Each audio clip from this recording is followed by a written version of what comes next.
धन्यवाद।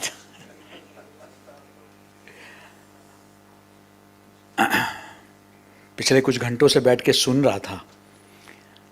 सुनने का आनंद कुछ और है। हम लोग सुने बगैर बोलते हैं और पढ़े बगैर लिखते हैं। ये सबसे बड़ी संकट है। यहाँ मेरे कुछ विद्यार्थी भी, कुछ लोग उपस्थित हैं। मैं भी मीडिया कर्मी रहा हूँ और अपने आप को आज भी मीडिया कर्मी ही समझता हूँ।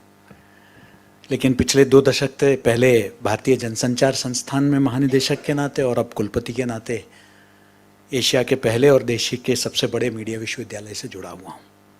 इसलिए मैं थोड़ा मीडिया कर्मी के दृष्टिकोण से नहीं, मीडिया शिक्षक के दृष्टिकोण से जो अगली पीढ़ी का मीडिया कर्मी तैयार कर रहा है, उस दृष्टिकोण से कुछ बातें आपके समक्ष रखना चाहूँगा। कई बार जब अपने घरों में रिश्तेदार, दादा दादी, नाना नानी सब आपको कुछ नुस्खे बताते हैं कि सर दर्द के लिए ये ठीक है, पेट के दर्द के लिए ये ठीक है, वो भी आपको नुस्खे बताते हैं, दवाई भी बताते हैं, लेकिन हम उनको डॉक्टर नहीं कहते। वो दादा दादी होते हैं, नाना नानी होते हैं। तो हर व्यक्ति जो आपको कुछ YouTube में परोस रहा है वो सब पत्रकार नहीं होता है। हम अक्सर ये जो सिटीजन जर्नलिज्म का कॉन्सेप्ट आया है साहब, ये बहुत बड़ी चुनौती मैं मानता हूं। हमने कभी सिटीजन डॉक्टर तो सुना नहीं है, हमने कभी सिटीजन इंजीनियर नहीं सुना, सिटीजन चार्टर्ड अकाउंटेंट नहीं सुना। सब जर्नलिज्म पेशा है, मेरा प्रोफेशन है। I am a trained journalist. Journalism सिर्फ जो सामने दिख रहा है उसको दिखाना नहीं है। जर्नलिज्म में बहुत कुछ सीखना होता है, नहीं तो ये यूनिवर्सिटी कॉलेज सब बंद कर देते हैं हम। जर्नलिज्म और कम्युनिकेशन में एक फर्क है। Freedom of speech and expression है, लेकिन freedom of speech and journalism नहीं है। हम नागरिक संचारक बन सकते हैं, नागरिक पत्रकार नहीं बन सकते। जिस तरीके से नागरिक डॉक्टर नहीं बन सकते, जिस तरीके से नागरिक इंजीनियर नहीं बन सकते हैं। तो इसलिए ये डिस्टिंक्शन, इसको मैं इसलिए ये बातें कह रहा हूं क्योंकि पब्लिक कंफ्यूज हो रही है। वो जो दूसरे हरकत करते हैं उसके लिए मुझे जिम्मेदार ठहराते हैं। आप पत्रकार लोग, अरे भाई मैंने किया ही नहीं, मैंने मतलब मेरे बरादरी ने किया ही नहीं। हम लोग आज भी कुछ truth, accuracy, objectivity, fact checking, एक एडिटोरियल संपादकीय जिसको हम कहते हैं गेटकीपिंग, जो हमें सिखाया गया है, उसके हिसाब से हम लोग चलते हैं। लेकिन अगला सामने आता है, जो दिखता है, जो मुंह में आता है वो बक देता है, जो दिखता है उसको दिखा देता है, without any checks and balances, और उसको और मुझे एक ही पेडेस्टल में खड़ा कर दिया गया है। वो भी पत्रकार, मैं भी पत्रकार। ये सबसे बड़ी चुनौती मैं समझता हूं कि ये नागरिक पत्रकारिता के नाम पर प्रेस काउंसिल का अभी हाल ही में हमारे यूनिवर्सिटी में एक बैठक हुई थी प्रोफेसर जे.एस. राजपूत जी के अध्यक्षता में, जिसमें अपने नागपुर से प्रकाश दुबे जी भी हैं और भी कुछ पत्रकार बंधु हैं। उन लोगों ने अभी अपने विश्वविद्यालय में बैठक किया था और सभी पत्रकारों से और शिक्षकों से बहुत व्यापक चर्चाएं की। और एक बड़ा चर्चा चल रही है प्रेस काउंसिल में भी कि क्या एक मिनिमम क्वालिफिकेशन तय होना चाहिए या नहीं पत्रकारिता के लिए, या कोई भी, मतलब मुझे याद है जब मैं दिल्ली में पत्रकारिता करता था तो मेरा पड़ोसी भी आके कहता था कि साहब एक एहसान कर दो, बस एक प्रेस का स्टिकर दिला दो। तो इस्त्री करने वाला भी जो है प्रेस लगाता था। सही बात है, प्रेस करता था वो।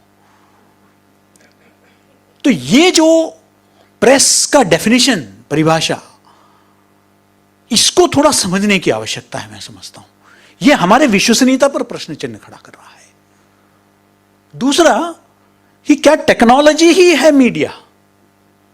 मैं एक विदेशी मीडिया शिक्षक से बात कर रहा था तो उन्होंने बहुत महत्वपूर्ण मुद्दा उठाया। उन्होंने मुझसे कहा कि sir, are we preparing media persons और टेक्नोक्रेट्स? हम क्या टेक्नोलॉजी, इतना टेक्नोलॉजी पर हम फोकस कर रहे हैं, ये जर्नलिज्म, वो जर्नलिज्म, एआई, कंटेंट कहां है भाई? आप टेक्नोलॉजी पर इतना फोकस जा रहा है कि आप कंटेंट की बात नहीं कर रहे हैं, आप क्रिएटिविटी की बात नहीं कर रहे हैं, आप समाज की बात नहीं कर रहे हैं, संवेदनशीलता की बात नहीं कर रहे हैं. You are not talking about that. Classrooms मतलब आपके पास डिजिटल लैब है क्या? आपके पास इलेक्ट्रॉनिक मीडिया स्टूडियो है क्या? आपके पास रेडियो स्टूडियो है क्या? It's all about equipments. उपकरणों की बात कर रहे हैं हम, लेकिन वहां जो सॉफ्टवेयर जाना चाहिए वो हमारे विद्यार्थियों के अंदर जा रहा है या नहीं? क्या कॉन्स्टिट्यूशनल वैल्यूज उनके अंदर जा रहा है या नहीं? हम अपने संविधान के बारे में उनसे चर्चा कर रहे हैं या नहीं कर रहे हैं? हम मीडिया एथिक्स के बारे में उनसे चर्चा कर रहे हैं या नहीं? या सिर्फ इतना कंसंट्रेशन हमारा टेक्नोलॉजी पे चला गया? यहां भी चर्चा हुई AR, VR, AI, दुनिया भर की बातें, अच्छी बात है, इन सबसे हमें अपडेटेड होना चाहिए. But should they dominate? कि हम उन विषयों को छोड़ दें जो मूल. What is journalism? Journalism is not equipment, not technology. Journalism तो कंटेंट है, टेक्नोलॉजी माध्यम है डिलीवरी का, लेकिन दैट्स नॉट जर्नलिज्म. लेकिन हम उल्टा समझ बैठे. यह दूसरी चुनौती है एक मीडिया शिक्षक के नाते. तीसरा, भाषा के साथ, साहित्य के साथ पूरी तरह नाता टूट रहा है. मैं यंगर जनरेशन का आपके साथ, मैं अपने एक तरह से, मुझे जब आमंत्रित किया गया तो मुझे लगा कि मैं अपने बंधुओं के साथ थोड़ा वार्तालाप कर लूं कि आगे जो हमारी पीढ़ी आ रही है उनके सामने हम लोग क्या समस्याएं हम देख रहे हैं और उसको हम लोग सब विचार करें कि कैसे इसको बेहतर बनाया जा सकता है. मैं कई जगह जाता हूं. मैं कुछ साल पहले जब मैं IMC का DG था तो जबरमल व्याख्यान दिया था राजस्थान पत्रिका में. तो वहां गया तो कोठारी बंधुओं ने मेरे साथ बैठ के चाय पीते हुए कहा कि साहब आप लोगों का स्टैंडर्ड तो गिरता जा रहा है. IIMC से भी निकले बच्चे, माखनलाल, जो भी हैं, जितने बड़े इंस्टीट्यूशंस हैं, सबका स्टैंडर्ड. भाषा की तो कुछ समझ ही नहीं. अब वो पढ़ क्या रहे हैं, देख क्या रहे हैं? वो कोई साहित्य की तरफ तो उनका कहीं कोई रुझान ही नहीं है. जो पढ़ रहे हैं वो जो जिसका जिक्र यहां हुआ, व्हाट्सएप विश्वविद्यालय, उसमें जो कंटेंट आ रहा है, बाकी जो हेडलाइन हम दे रहे हैं मेन स्ट्रीम मीडिया में और अन्य चीजें, उनका नाता क्या रह गया है साहित्य के साथ, इतिहास के साथ, राजनीतिक शास्त्र के साथ, जो अलग अलग विषयों की समझ होनी चाहिए विज्ञान के साथ नहीं है. People have stopped reading. तो इसलिए मैंने शुरू में कहा था हम पढ़े बगैर लिख रहे हैं और सुने बगैर बोल रहे हैं. एक चिंता और, ये जो मीडिया स्कूल्स के नाम पर हर गली में जो मीडिया स्कूल खुल गया है, अगर आपको एक लॉयर बनना है, एक लॉ स्कूल चलाना है, तो आपको बार काउंसिल ऑफ इंडिया का लाइसेंस लेना पड़ेगा. आपको एक नर्सिंग कॉलेज करना है तो आपको उसका लाइसेंस लेना पड़ेगा. आपको नेशनल मेडिकल कमीशन के लाइसेंस के बगैर आप एक मेडिकल कॉलेज नहीं चला सकते हैं. लेकिन मीडिया स्कूल आप अपने गली में, अपने घर में, अभी कुछ दिनों के लिए मैं बेरोजगार हूं, चलो मैं मीडिया स्कूल चला लेता हूं. कोई पूछने वाला नहीं है. देयर इज नो अकाउंटेबिलिटी, कोई जवाबदेही नहीं. मीडिया एजुकेशन, ताज्जुब होगा कि आज भी दिल्ली विश्वविद्यालय में हिंदी और अंग्रेजी विभाग के अंतर्गत पत्रकारिता पढ़ाया जाता है. पत्रकारिता के विभाग नहीं है कॉलेजों में. चिंता का विषय कि हमने ऐसे डिसिप्लिन इसको कभी इवॉल्व होने ही नहीं दिया है. यह चिंता का विषय है. मैं यहां बहुत सारी बातें, स्टोरी टेलिंग, इसमें कहीं कोई दो राय नहीं है कि अब हम विज्ञापन में देखते हैं, जनसंपर्क में देखते हैं, हम स्टोरी टेलिंग ही अब. लेकिन ये स्टोरीज कहां हैं? ये स्टोरीज हमारे इर्द गिर्द हैं. इसको हमें पहचान हमें दिलाने की जरूरत है. बच्चों को बताने की जरूरत है ये स्टोरीज सिर्फ वो नहीं है जो बड़े शहरों में हो रहा है. मैं पिछले कुछ वर्षों से मैं रामनाथ गोयनका पुरस्कार के चयन समिति में भी हूं. मैं मानने के लिए तैयार नहीं हूं कि जर्नलिज्म इस देश में खत्म हो गया है. मैं जो एंट्रीज देखता हूं, बेहतरीन एंट्रीज, आज भी क्षेत्रीय भाषाओं में बहुत उम्दा किस्म का पत्रकारिता हो रही है, लेकिन उसकी चर्चा नहीं होती है, विशेषकर राष्ट्रीय पटल पर। क्या ऐसा कोई सिस्टम हो सकता है जिससे कि हम इन कहानियों को, इन इन्वेस्टिगेटिव स्टोरीज को हम मेनस्ट्रीम मीडिया के माध्यम से विद्यार्थियों तक, जो नए पीढ़ी है उन तक पहुंचा सकते हैं? क्या यह बहुत आवश्यक है, क्योंकि ये जो हताशा, एक तरह से एक नैरेटिव जो चल पड़ा है कि जर्नलिज्म खत्म हो चुका है, यह मैं मानने के लिए तैयार नहीं हूं। आज भी बहुत अच्छा किस्म का, दिक्कत क्या हो रही है कि आज मैंने वही जो कहा, जो शुरुआत में मैंने कहा कि एक कंफ्यूजन जो खड़ा हो गया है कि ये जर्नलिज्म, ये मीडिया कौन है, ये मीडिया क्या है, इसको लेकर चल रहा है। नागरिक पत्रकारिता की तरह ही एक और टर्म जिसको हमने खुद प्रचलन में लाए, वो है फेक न्यूज।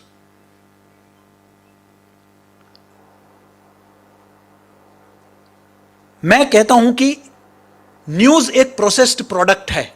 मैं एक उप संपादक प्रशिक्षु के नाते मैंने इस इंडस्ट्री में मैं आया था, प्रेस ट्रस्ट ऑफ इंडिया में, और दूरदर्शन का संपादक बन के निकला था। उस पूरे यात्रा में मैंने न्यूज को, इंफॉर्मेशन को checking, cross checking, verification, cross verification के बाद हम लोग एक इनपुट को न्यूज में कन्वर्ट करते हैं। 5Ws and 1H, inverted pyramid, सारा कुछ। कोई कुछ भी लगा देता है, वो फेक न्यूज कैसे बन जाता है? It can be A fake information, it can be A fake input. Fake news is an oxymoron. If news cannot be fake and fake cannot be news.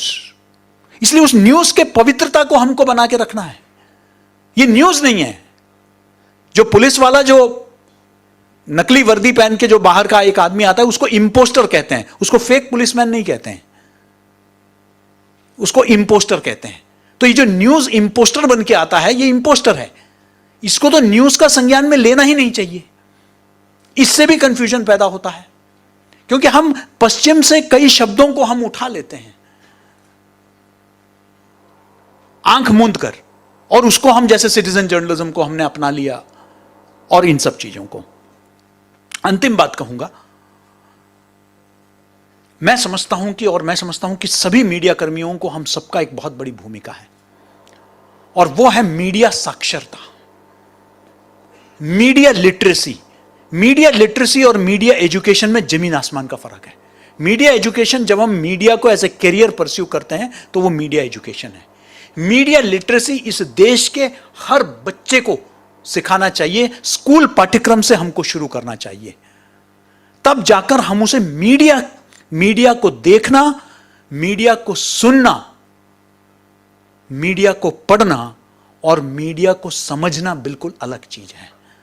Media क्या है, मीडिया के dynamics क्या है, media का economics क्या है, क्योंकि media को हम चौथा स्तंभ कहते हैं, लोकतंत्र का एक महत्वपूर्ण अंग बोलते हैं। तो उस मीडिया के बारे में हमारे टेक्स्ट बुक्स में होना चाहिए, और उसमें मीडिया का इतिहास नहीं कि इस सन में जो है इन्होंने अखबार शुरू किया था, he is the father of journalism, वो नहीं सीखना है। जर्नलिज्म क्या है, व्हाट इज जर्नलिज्म? जैसे हम पॉलिटिकल साइंस सिखाते हैं, हम हिस्ट्री सिखाते हैं, वैसे हमको जर्नलिज्म क्या है, ये मीडिया करिकुलम, मीडिया पाठ्यक्रम होना चाहिए हमारे विद्यालयों में, महाविद्यालयों में, विश्वविद्यालयों में। और सभी विद्यार्थियों को एक मॉड्यूल, जैसे हम कई जगह सिखाते हैं Indian culture, Indian knowledge system. मैं भारतीय विद्या भवन से मैंने एक डिप्लोमा किया था लॉन्ग टाइम बैक 1985 में, और उस वक्त जो डिप्लोमा किया था, उस वक्त एक हमको मैंडेटरी पेपर होता था इंडियन कल्चर। इंडियन मीडिया या मीडिया की समझ यह होना चाहिए, क्योंकि मीडिया लिटरेसी के माध्यम से हम उनको जागरूक कर सकते हैं about misinformation, about disinformation, about fake content, about fact checking, ये सारा विषय क्या है, किस तरीके से सही और गलत को पहचाने, क्योंकि ये जब तक नहीं पहचानेंगे हमारे लिए विश्वसनीयता स्थापित करना बहुत मुश्किल होगा। वो हर चीज को, उनको जो YouTube में दिखता है और उनको जो टेलीविजन में दिखता है, उनके लिए वो सब न्यूज है, उनके लिए वो सब जो है खबर है, उनके लिए वो सब समाचार है। इस कंफ्यूजन को दूर करना मैं समझता हूं कि सबसे बड़ी चुनौती है। और अंत में, क्योंकि मैं सिर्फ चुनौतियों के बारे में नहीं, क्योंकि यहां विषय में संभावनाएं भी है, संभावनाएं सबसे बढ़िया ये है कि आज एक बहुत बड़ा समूह, एक बहुत बड़ा कंज्यूमर बेस हमारा तैयार हुआ है जो कस्टमाइज्ड कंटेंट चाहता है। और टेक्नोलॉजी ने हमें यह एनेबल किया है कि आज मुझे पूरा का पूरा समाचार पत्र बैठ के लेके बैठने की जरूरत नहीं है। अगर मुझे सिर्फ स्पोर्ट्स देखना है तो मुझे वो स्पोर्ट्स कंटेंट मेरे मोबाइल फोन में डिलीवर हो जाएगा। ये आज consumer driven customised content AI ने मेरे को, वो टेक्नोलॉजी ने दिया है। तो इसलिए मेरा जो बेस है, जो पहले वो सोचते थे इसमें तो नहीं आता है, वो भी आएगा अगर आप वो कंटेंट उसको देंगे तो। उसको अगर ऑटोमोबाइल के बारे में चाहिए जानकारी आपके पाठक को, आप इंसिस्ट आपको करने की जरूरत नहीं है कि तुम्हें फिर राजनीति भी सुननी पड़ेगी, तुम्हें आर्थिक भी सुनना पड़ेगा, नहीं, तुम सीधे ऑटोमोबाइल ही सुनो, उसकी व्यवस्था भी मैं करता हूं। टेक्नोलॉजी ने वो मुझे प्रावधान, वो मुझे समय दिया है, मुझे वो फैसिलिटी दिया है। इसलिए let us take advantage of this situation, इसका हम भरपूर लाभ उठाएं और इसको हम ज्यादा से ज्यादा लोगों तक विश्वसनीय कंटेंट को, और please let us not talk about truth. Your truth is different from mine, my truth is different from yours. Let us talk about facts. Facts, your fact and my fact will always be the same. अगर कोई स्थापित है तो तथ्य की हम बात करें, सत्य की बात ना करें, तो हमारी विश्वसनीयता और बढ़ेगी। बहुत बहुत धन्यवाद।